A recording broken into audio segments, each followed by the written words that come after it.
Bonjour à tous, aujourd'hui dans cette nouvelle capsule, nous allons voir l'histoire de l'atome résumée en quelques dates, c'est pour le niveau 3e.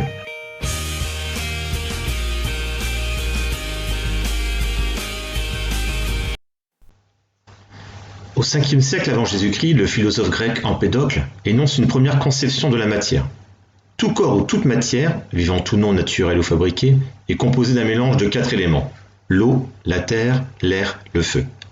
Aristote soutient cette théorie. Mais c'est un autre philosophe grec, Démocrite, qui suppose au IVe siècle avant Jésus-Christ l'idée de particules invisibles et indivisibles, les atomes, mot qui veut dire en grec indivisible. Atomos.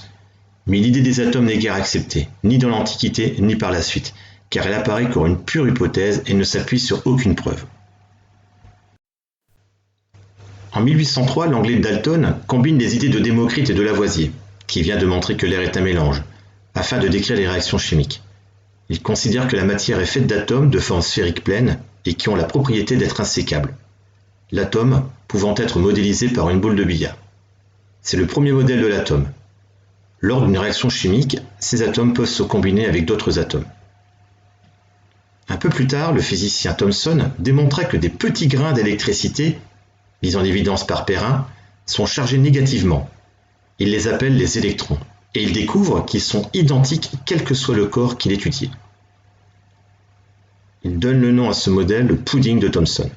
À l'intérieur, nous avons une sphère pleine qui représente la charge positive, parsemée de petits grains d'électrons qui chacun représente la charge négative.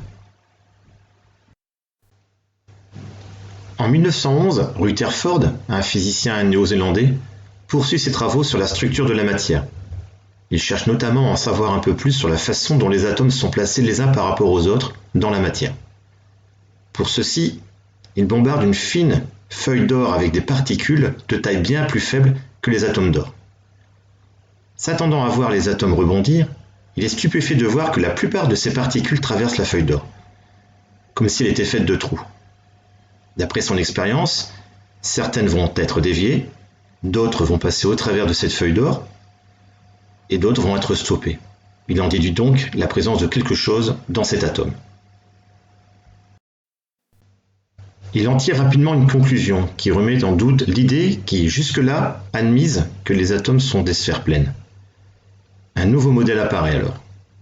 On peut considérer que l'atome est constitué principalement de vide.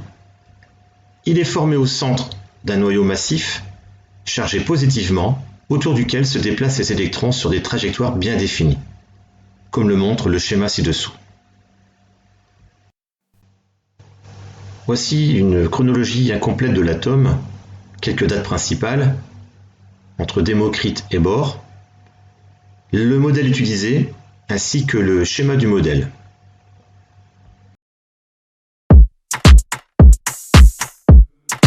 Nach diese Schosse